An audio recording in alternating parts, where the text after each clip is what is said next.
അരമുക്കാൽ മണിക്കൂർ മാഗ്നേറ്റഡ് ചിക്കൻ ഞാൻ ഫ്രൈ ചെയ്യുന്നത് നേരിയ സിമ്മിൽ മൂടി വെച്ചിട്ടാണ് കേട്ടോ. അപ്പോൾ നല്ല സോഫ്റ്റ് ആയിരിക്കും നമുക്ക് ഫ്രഷ് കഴിക്കാനായിട്ട്. ഒരു കുക്കറിലേക്ക് സവാള, ഉപ്പ്, അതുപോലെ 2 വലിയ തക്കാളി, പിന്നെ ഈ പൊരിച്ച എണ്ണയുടെ ബാലൻസും ബാക്കി കുറച്ച് നെയ്യും കൂടി ചേർത്ത്, നെയ്യിലാണ് കേട്ടോ ബിരിയാണി എപ്പോഴും ഞാൻ ഉണ്ടാക്കാറ്. ഒരു 2 വിസിൽ വരുന്ന വരെ കുക്കർ വയ്ക്കുക. പിന്നെ ഒരു പാത്രത്തിൽ അരി വയ്ക്കാനായിട്ട് കുറച്ച് നെയ്യും സ്പൈസസും ഇട്ട് കൊടുത്ത് അരിയും ഇട്ട് കൊടുത്ത് അരി ഒന്ന് ചൂടായി വരുമ്പോഴേക്കും 1 ഗ്ലാസ് അരിക്ക് 2 ഗ്ലാസ് വെള്ളം എന്നുള്ള കണക്കിൽ വെള്ളം ഒഴിച്ച് ആവശ്യത്തിന് ഉപ്പ് ഇട്ട് അരമുറി നാരങ്ങയും പിഴിഞ്ഞ് വെച്ച് അരി ഒന്ന് വേവിക്കാൻ വെക്കാം. ആ സമയം കൊണ്ട് നമുക്ക് ഇവിടെ കുക്കറിൽ 2 വിസിൽ കേട്ടു. സോഫ്റ്റായിട്ടുണ്ട് തക്കാളിയും സവാളയും. നമുക്ക് അതിനകത്ത് കുറച്ച് വെള്ളമുണ്ട്, അത് പറ്റിച്ചെടുക്കണം.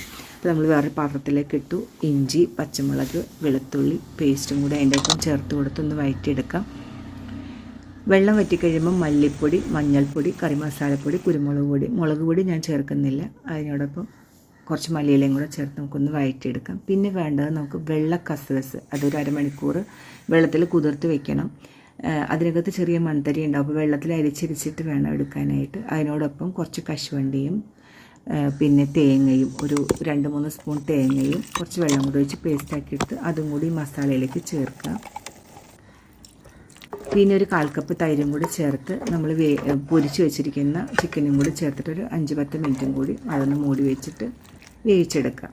പിന്നെ ഞാൻ 2 പാത്രത്തിലേക്ക് ഇട്ടിട്ടുണ്ട്. ഒരാൾക്ക് കൊടുക്കാൻ വേണ്ടിയിട്ടാണ്, അപ്പം ഉണ്ടാക്കിയ പോലെ തന്നെ കൊടുക്കാൻ വേണ്ടിയിട്ട് 2 പാത്രത്തിലേക്ക് മസാല ആക്കിയിട്ടുണ്ട്.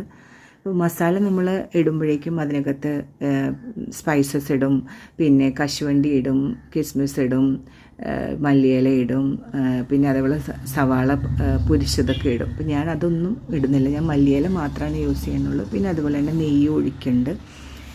പിന്നെ ഒരു ഡ്രോപ്പ്, ഒരു അരമുറി നാരങ്ങയിൽ ഒരു ഡ്രോപ്പ് യെല്ലോ കളർ കൂടെ ചേർത്തിട്ട് ഞാൻ ടോപ്പ് ചെയ്യാണ്. ഇതൊന്ന് മൂടി വെച്ച് ഒരു 10 മിനിറ്റ് മൂടി വെച്ച് കഴിയുമ്പോഴേക്കും നല്ല ഇതിൻ്റെ അടിയിൽ നിന്ന് ആവി വന്നിട്ടുണ്ടാവും.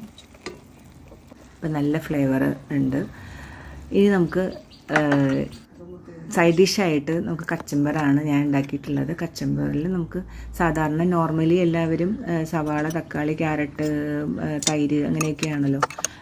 മല്ലിയില ഒരുപാട് പേര് ചേർക്കാറില്ല, പക്ഷെ നല്ല ഫ്ലേവറാണ്. അതിൻ്റോടൊപ്പം തന്നെ ഞാൻ ഇതിനോടൊപ്പം തന്നെ വെക്കുന്നത് നല്ല പുളി, ഇരുമ്പം പുളി എന്നൊക്കെ നമ്മുടെ നാട്ടിലെ ചെമ്മിപ്പുളി, ഇരുമ്പം പുളി എന്നൊക്കെ പറയുന്ന പുളി, നല്ല ശർക്കര പാനിയിൽ പറ്റിച്ചെടുത്ത വഴറ്റിയെടുത്തിട്ട് ഉണ്ടാക്കിയിട്ടുള്ളൊരു പുളിങ്കറിയാണ്. നല്ല ടേസ്റ്റാണ്.